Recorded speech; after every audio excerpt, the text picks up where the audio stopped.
Hey, welcome back. I'm Vivek Bindra. I'm a motivational speaker, leadership consultant and a business coach. आज वापस आया हूँ case study based video brand equity को समझाने के लिए। आप में से कई लोगों ने एमबीए नहीं किया होगा या किया भी होगा तो भी चांसेस है कि ब्रांड इक्विटी की समझ ना हो। ब्रांड इक्विटी क्या होता है? ब्रांड इक्विटी होता है undisputable evidence of distinction. Undisputable evidence of distinction, इसका क्या अर्थ हुआ? एक रिफ्लेक्स एक्शन के बेसिस पे आप तुरंत कौन से ब्रांड को प्रेफर करते हैं, किस ब्रांड का प्रेफरेंस और रिकॉल वैल्यू आपके मन में स्ट्रांग है, उस ब्रांड का इक्विटी ज्यादा है। अनडिस्प्यूटेबल एविडेंस ऑफ डिस्टिंक्शन का मतलब क्या है? सामने मार्केट प्लेस में जितने भी ब्रांड्स हैं, जो आपको कोई चीज चाहिए, अनडिस्प्यूटेडली आपके मन में सबसे पहले नाम किसका आता है, उसका ब्रांड इक्विटी सबसे ज्यादा है। उदाहरण के रूप में मैं आपसे पूछूं नूडल चाहिए तो पहला मन में क्या नाम आता है आपके? मैगी। अगर पूछते ठंडा, ठंडा मतलब कोका कोला, पहला नाम आता है। कार का मतलब, कार सुनते ही आपके मन में महिंद्रा नहीं आएगा, टाटा नहीं आएगा, हुंडई भी चांद से कम आए, कार सुनते ही आता है मारुति सुजुकी। मिनरल वाटर सुनते ही चांसेस हैं आपके मन में आएगा बिस्लरी, हो सकता है कभी कभी किनले।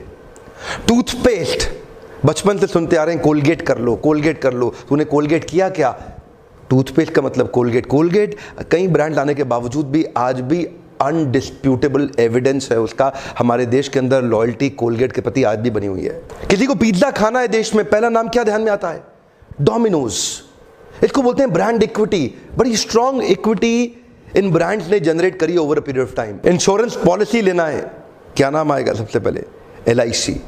लोग क्या कहते हैं? एक LIC ले लो। ऐसा नहीं बोलता है इंश्योरेंस पॉलिसी ले लो, बोलता है एक LIC ले लो। सड़क पर चलते चलते अगर बच्चा गिर गया, उसको चोट लगी, खरोंच आ गई, तो कॉटन के साथ सबसे पहले क्या लगाते हैं? डेटॉल। डेटॉल एक ब्रांड का नाम है। डेटॉल एक एंटीसेप्टिक लोशन नहीं है, लगाया जा रहा है एंटीसेप्टिक लोशन। डेटॉल तो एक ब्रांड का नाम है, लेकिन एंटीसेप्टिक लोशन को ब्रांड ने सिनोनिमसली रिप्लेस कर दिया डेटॉल। डेटॉल लगा लो, कोलगेट कर लो, LIC ले लो, मैगी खा लो, एक बिस्लरी पकड़ाना भैया। ये क्या है? ये इतने स्ट्रॉन्ग ब्रांड इक्विटीज हैं, इन्होंने प्रोडक्ट को ही रिप्लेस कर दिया अपने ब्रांड नेम के द्वारा। तो ब्रांड इक्विटी एक अनडिस्प्यूटेबल एविडेंस ऑफ डिस्टिंक्शन होता है। Taking a decision based on reflex action. देखते ही सबसे पहले क्या डिसीजन लोगे आप? आपके सामने अगर आपको अधिकार दे दिया जाए सीधा प्रधानमंत्री चुन लो, और आपके सामने दो ऑप्शंस हैं, नरेंद्र मोदी और राहुल गांधी। दोनों सम्मानीय व्यक्ति हैं, लेकिन आपके चांसेस क्या हैं कि आप किसको वोट देना चाहेंगे? राहुल गांधी की भी एक अपनी ब्रांड इक्विटी है, नरेंद्र मोदी की भी एक अपनी ब्रांड इक्विटी है। वो ब्रांड इक्विटी एस्टैब्लिश करने में बहुत समय लगता है, वो ट्रस्ट वर्दिनेस और प्रेफरेंस इंडेक्स को बढ़ाने में एक समय लगता है, जिसको आज कई कंसल्टेंट इसी इंडस्ट्री में काम करते हैं, उसको P&L अकाउंट में ब्रांड इक्विटी को भी कैलकुलेट करके दिखाते हैं। आपका कंपनी की वैल्यूएशन होती है ना, ये कंपनी कितने की है, 500 करोड़, 1000 करोड़ की। Discrete choice conjoint is a great way to measure a brand equity. Actually आपको देखना पड़ेगा what do you stand for and what should you be known for. आपको किस लिए जाना जाना चाहिए? आपकी पहचान क्या है? कंसिस्टेंसी और कॉन्ग्रुएंस चाहिए कम्युनिकेशन में, बार बार एक ही जैसी बात को डिलीवर करने में। जैसे for example Thums Up, taste the thunder. Thums Up क्या बोलता है? थम्स अप का बार बार एक ही मैसेज है, आज कुछ तूफानी करते हैं। सलमान खान आएगा, कभी छत से कूदेगा, कभी जहाज से कूदेगा, कभी ट्रेन से आएगा, अजीबोगरीब काम, आज कुछ तूफानी करते हैं। ध्यान से देखा जाए तो थम्स अप और कोका कोला दोनों कोका कोला के ही ब्रांड है, लेकिन Coca Cola is talking about open happiness, खुशियां बांटो, taste the happiness, continuously happiness और खुशियों के अराउंड कोका कोला एक फैमिली ब्रांड की तरह अपने आप को पोजीशन कर। लेकिन थम्स अप अपने आप को पोजीशन कैसे कराता है? कोक थम्स अप को लेकर के टेस्ट द थंडर, उसका फोकस क्या है? आज कुछ तूफानी करते हैं। सलमान खान कभी छत से कूदेगा, कभी आसमान से कूदेगा, कभी जहाज पे लटकता हुआ आएगा, कभी अचानक ट्रक उठा के ले जाए। तो पूरा फोकस उसका एक एडवेंचरस लाइफस्टाइल पे, एक यूथ ओरिएंटेड तूफानी ड्रिंक पे है।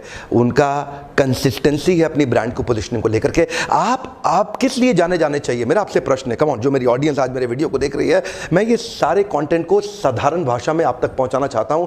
आप जिस भी चीज का व्यापार कर रहे हैं, मेरा प्रश्न ये है, आप किस चीज के लिए जाने चाहिए? Have a consistency. आप क्या सिग्नल दे रहे हैं? कम ऑन, आपका ब्रांड सिग्नल क्या देता है मार्केट में कि मैं कौन हूं? Mountain Dew continuously Thums Up के अगेंस्ट कंपीट कर रहा है, डर के आगे जीत है। वो कह रहा है आज कुछ तूफानी करते हैं, ये कहता है डर के आगे जीत। ये अपने आप को फैमिली ड्रिंक की तरह बिल्कुल भी पोजीशन नहीं करता।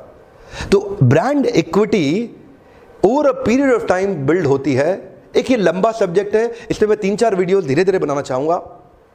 डॉक्टर विवेक बिंद्रा, मेरी भी एक अपनी ब्रांड इक्विटी है। आप कभी मुझे टी शर्ट में, पजामे या जीन्स के अंदर या एक कैजुअल हंसते मुस्कुराते कैजुअल प्रोग्राम करते कभी नहीं देखेंगे। मैंने अपने आप को एक सीरियस लीडरशिप और बिजनेस कंसल्टेंट की तरह ही पोजीशन किया है। मेरा कम्युनिकेशन बिल्कुल साफ है आपको कि मेरे साथ में आपको टी शर्ट पजामे के अंदर नहीं देखेंगे। आप मुझे कंसिस्टेंटली हमेशा बिजनेस सूट में, एक कंसिस्टेंसी और कॉन्ग्रुएंस चाहिए। ऐसा नहीं कभी भी कुछ भी कहीं भी कैसा भी कुछ कर दिया, प्रोग्राम कर दिया। मेरा प्रश्न आपसे है, नहीं आपसे, आप किस लिए पहचाने जाने चाहिए, मेरा प्रश्न है आपसे। What should you be known for, what is your identity, और आप क्या सिग्नल देना चाहते हैं मार्केट में कि आप कौन हैं। आज मेरे लीडरशिप फरल में जब पार्टिसिपेंट्स आते हैं तो मुझे यही फीडबैक देते हैं कि डॉक्टर बिंद्रा, आपका कंटेंट एक वर्थ वॉचिंग कंटेंट है। ये साफ पता चलता है कि आप व्यूअरशिप बढ़ाने के लिए कुछ भी नहीं डाल देते। आज बहुत सारे लोग हैं जो व्यूअरशिप बढ़ाने के लिए कोई भी चीज डाल देंगे।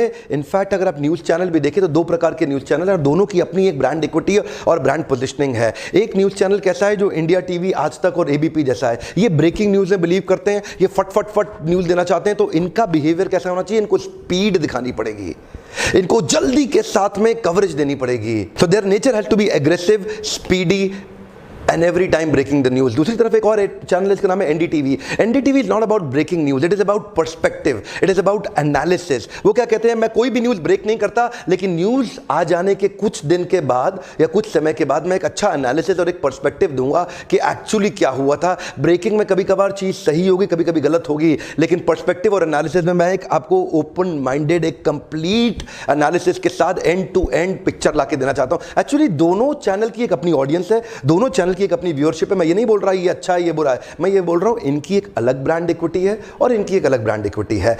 आप किस लिए जाने जाना चाहते हैं, ये मेरा आपसे प्रश्न है। What do you want to be known for? 2014 के ऐतिहासिक इलेक्शन के दौरान एक ही नाम हर जगह सुनाई पड़ रहा था, नरेंद्र मोदी, नरेंद्र मोदी और नरेंद्र मोदी। एनडीए की सरकार ने उस समय थोड़ा लेट लेकिन एक पावरफुल टीम को सिलेक्ट किया। ओगिलवी से थे पीयूष पांडे और मैडिसन से थे सैम बलसारा। पीयूष पांडे और सैम बलसारा एडवर्टाइजिंग इंडस्ट्री के सबसे बड़े आइकॉन्स हैं हमारे देश के अंदर। सबसे बड़े इन्फ्लुएंसर आज भी पीयूष पांडे ही हैं और पीयूष पांडे ही वो व्यक्ति थे जिन्होंने इस टर्म को कॉइन किया, अब की बार मोदी सरकार। क्या अब की बार मोदी सरकार, या अब की बार मोदी सरकार में एक कॉल फॉर एक्शन था, इसके अंदर एक छुपा हुआ कॉल फॉर एक्शन था। एक्शन लेने के लिए एक जिंगल बन गया था, अब की बार मोदी सरकार, एक जिंगल बन गया था। इनफैक्ट छोटे छोटे बच्चे भी देख के घर परिवार में पहचान रहे थे ये मोदी है, अब की बार मोदी सरकार, अब की बार मोदी सरकार। इनको लगभग 50 दिन का समय मिला, लेकिन 50 दिन के अंदर 200 से ज्यादा टीवी कमर्शियल, 100 से ज्यादा रेडियो कमर्शियल और पर नाइट 100 से ज्यादा print ads, burning the midnight oil. दिन रात 2400 घंटे इनकी टीम ने लगातार काम किया। एक ही नाम सुनाई और दिखाई पड़ रहा था, नरेंद्र मोदी। ब्रांड इक्विटी को बिल्ड करने में एडवर्टीजमेंट का बड़ा रोल है, लेकिन एडवर्टीजमेंट सब कुछ नहीं है, यही बताना चाहता हूं। कम ऑन, ध्यान दीजिएगा। आपको लगेगा कि इसका मतलब जो अच्छी ऐड कर दे उसका बड़ा ब्रांड हो गया, जिसके पास ऐड का पैसा नहीं उसका ब्रांड छोटा हो गया। ऐसा नहीं है कि ज्यादा अच्छी ऐड बना दो तो ब्रांड इक्विटी बढ़ ही जाएगी। इनफैक्ट गोल्डन स्टेटमेंट है, good advertisement kills a bad product faster. अगर खराब प्रोडक्ट की अच्छी ऐड बना दी तो ऐड तो चल जाएगी पर कंपनी का पर्दाफाश हो जाएगा। यूपीए गवर्नमेंट, राहुल गांधी की टीम उनसे 2 महीना पहले से अपने एड कैंपेन को रन कर रहे थे।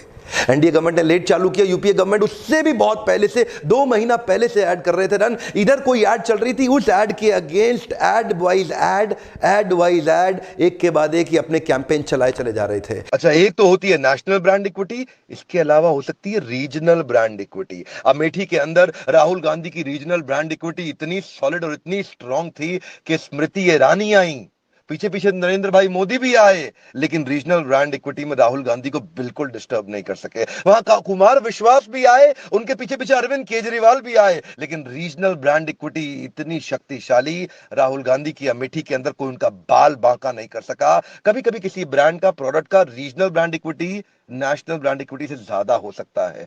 कुछ प्रोडक्ट रीजनली ज्यादा चलते हैं नेशनल ब्रांड इक्विटी के अंदर, लेकिन ब्रांड इक्विटी इसी को बोलते हैं discrete choice conjoint. It is a distinction of recall value, कितना आपको याद रहता है, और ब्रांड प्रेफरेंस। जैसे कि मैंने आपको बताया, नूडल सुनते ही ध्यान क्या आएगा, मिनरल वाटर सुनते ही ध्यान क्या आएगा, ठंडा सुनते ही ध्यान क्या आएगा, कार सुनते ही ध्यान क्या आएगा, इसको क्या बोलते हैं? रिकॉल वैल्यू और कंज्यूमर ब्रांड प्रेफरेंस, उससे बन जाता है ब्रांड इक्विटी।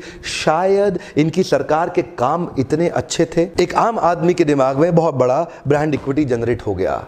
मैं राजनीतिक चर्चा आज बिल्कुल नहीं कर रहा हूं, दोनों की अपनी ब्रांड इक्विटी और आपकी भी एक अपनी ब्रांड इक्विटी है। आप नीचे अभी कमेंट लिखेंगे ना, मेरे बारे में वीडियो अच्छा लगा या बुरा लगा, आप कमेंट लिखेंगे, आपकी भी एक अपनी ब्रांड इक्विटी जनरेट होती है कि आप कौन है, उससे आपके बारे में भी पता लगता है। So what is brand equity? It is the commercial value that is derived out of consumer preference and experiences.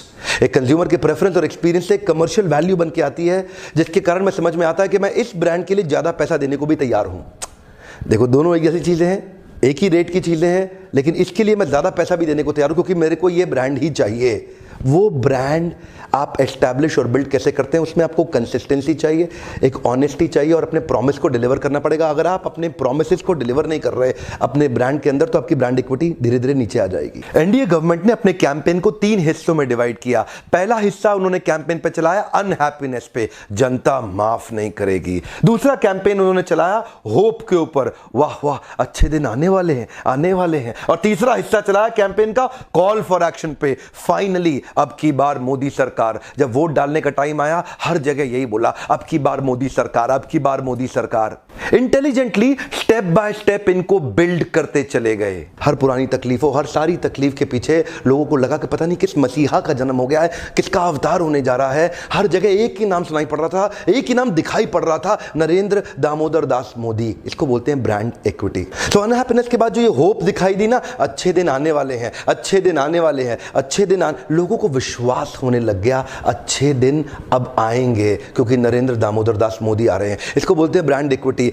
अगर तो ये ब्रांड अपने प्रॉमिस को डिलीवर किया तो अगली बार चलेगा, और अगर ये ब्रांड अपने प्रॉमिस को डिलीवर नहीं किया तो ये अगली बार डूबेगा। ठीक उसी प्रकार आप कमर्शियल ब्रांड बहुत सारे देखते हैं। आप आज वोट दे रहे हैं, आप आज अपने टैक्स का पैसा दे रहे हैं, अगर इस सरकार ने अपने प्रॉमिसेस को डिलीवर नहीं किया तो उसका ब्रांड इक्विटी डाइल्यूट होने लगेगा। इसका मतलब है प्रेफरेंस, इसका मतलब है रिकॉल वैल्यू। वो ब्रेन टैटू हो जाता है, लोगों के दिमाग में छपने लग जाता है। नरेंद्र मोदी ने बोला मैं प्रधान सेवक हूं, वो अपने बारे अब लगातार लोगों को कम्युनिकेट कर रहे थे अपने बारे में। अच्छा ध्यान दीजिएगा, ये ब्रांड इक्विटी बढ़ती और घटती है प्रॉमिसेस को डिलीवर करने के बेसिस पे। तो जैसा ये पॉलिटिकल पार्टीज के साथ है, ऐसा ही कॉर्पोरेट्स और ऐसा ही कमर्शियल ऑर्गेनाइजेशंस में होता है, ऐसा ही सब जगह पे होता है। अगर आप एक यूट्यूब चैनल पे भी जाते हैं और वहां पे आपको वीडियो देखने के बाद कुछ अच्छा कंटेंट नहीं मिलता, ऐसा लगता है कि जैसे कुछ बस व्यूअरशिप बढ़ाने के लिए थंबनेल तो अच्छा लगा दिया लेकिन अंदर खोखला कंटेंट है, तो आप उसके पास दोबारा वापस नहीं आएंगे। ठीक उसी प्रकार डिलीवरिंग द प्रॉमिस, एक्चुअली आपको समझना पड़ेगा, ब्रांड एक नेम, लोगो या टैगलाइन नहीं होता। एक ब्रांड लोग समझते हैं ये लोगो है, ये ब्रांड है, ये इसका ब्रांड लोगो है।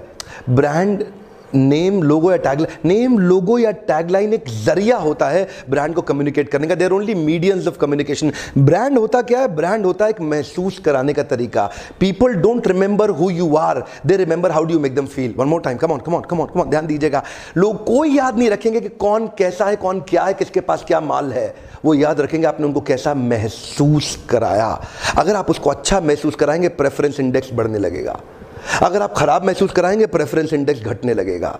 इसी प्रकार सरकारें आती हैं और उड़ के खत्म हो जाती हैं। क्यों? आप कैसा महसूस कराते हैं उनको, जैसा महसूस कराएंगे वैसा ही प्रेफरेंस और रिकॉल। इसको एक्चुअली बोलते हैं ब्रांड का इक्विटी। ब्रांड के इक्विटी को अब आजकल जो कि नॉन न्यूमेरिकल है, जो कि साइकोलॉजिकल परसेप्शन से डिराइव्ड है कि मैं किसके लिए ज़्यादा पैसा खर्च करने को तैयार हूँ, लेकिन आज उसको भी फाइनेंशियल टर्म के अंदर वैल्यूएशंस दी जाती हैं। जिसके कारण मैंने आपको बताया कोका कोला का ब्रांड आज $80 बिलियन का हो गया, इतना बड़ा कि कई देश भी खरीदे जा सकते हैं। आप कैसा महसूस कराते हैं, आज मेरा आपसे, यानी कि मेरे ऑडियंस से, यानी कि आप लोग जो वीडियो देख रहे हैं मेरे साथ में, आप सबसे मेरा एक प्रश्न है, आप किस चीज़ के लिए जाने जाते हैं या किस चीज़ के लिए जाना चाहेंगे?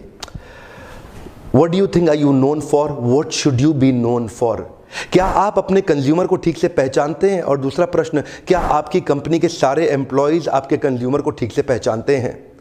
मेरा तो प्रश्न सुनिए, क्या आप अपने कंज्यूमर को ठीक ढंग से पहचान पाए हैं आज तक? क्या आपके सारे एम्प्लॉयज आपकी कंपनी में आपके कंज्यूमर को ठीक ढंग से पहचान पाए? अगर आप नहीं पहचान पाए तो आप कंसिस्टेंसी उस कम्युनिकेशन में, कंज्यूमर टच पॉइंट के एक्सपीरियंस में वो कंसिस्टेंसी नहीं दे पाएंगे। हर जगह पे आपको बार बार वही टच पॉइंट पे, हर जगह पे वही एक्सपीरियंस जनरेट करके देना होगा। मैं इस पे 2 वीडियोस धीरे धीरे और बनाने वाला हूं, आपको जल्दी ही दूंगा। मेरी इच्छा रहती है कि case study based, formula based, strategic videos जिनको आप तुरंत इंप्लीमेंट कर सकें, आपके पास लगातार देता रहूं, ताकि मैं आज एक रूरल इंडिया को, आज एक गांव के लोगों को हिंदी के अंदर हाई क्लास कंटेंट देके एम्पावर करने के सपने के साथ चलाऊं। मेरे देश के व्यापारियों को अपना ब्रांड कैसे बिल्ड करना है, मैं उसकी ट्रेनिंग देना चाहता हूं। मेरे देश के छोटे छोटे व्यापारियों को टियर 2, टियर 3 सिटी जो मेरे ट्रेनिंग प्रोग्राम लीडरशिप फनल में खर्चा करके नहीं आ सकते, उनको मैं फ्री वीडियोस के माध्यम से ये कंटेंट लगातार देना चाहता हूं, ताकि उनको भी एक्सपीरियंस मिल सके कि एक ग्लोबल ब्रांड कैसे बिल्ड किया जाता है। हालांकि फिर भी अगर आप थोड़ी हिम्मत जुटा के कुछ इन्वेस्टमेंट करना चाहते हैं तो इस ट्रेनिंग प्रोग्राम में लीडरशिप फनल के जरूर आइए। हम यहां पे एंटरप्रेन्योर्स को बिल्ड करने के सपने के साथ में इस ट्रेनिंग प्रोग्राम को लॉन्च किया है। हमारा कंसिस्टेंटली प्रयास है कि हमारे देश के छोटे छोटे व्यापारियों को हम लोग अब बिल्ड करके नेक्स्ट लेवल पे लेके जाएं। इसी सपने के साथ हम लोग चलते हैं। आपका जो खर्चा है ना ट्रेनिंग प्रोग्राम का, वो अपने आप आपको कई गुना कमा के देगा। ये मेरी जिम्मेदारी है, आप आए, ये आपकी जिम्मेदारी। इसी नंबर पे फोन करके चेक करें अगली तारीख कब की है। अगर इन वीडियो से आपकी मदद होती हो जरूर जरूर जरूर लाइक दीजिए, मेरा भी उत्साह बढ़ता है और अच्छा लगता है, पता लगता है कि आपको इससे मदद हो रही है। क्या आपने सब्सक्राइब तो किया हुआ है लेकिन बेल आइकन को हिट नहीं किया? जरूर कर लीजिए, क्योंकि YouTube का एक नया एल्गोरिदम आ गया है। अगर आपने बेल आइकन को हिट नहीं किया तो नोटिफिकेशन आप तक आएगा नहीं, कभी कभी ही आएगा। अगर आप चाहते हैं इस प्रकार के शक्तिशाली वीडियो आप तक सबसे पहले पहुंचे, जरूर बेल आइकन को हिट कर लें।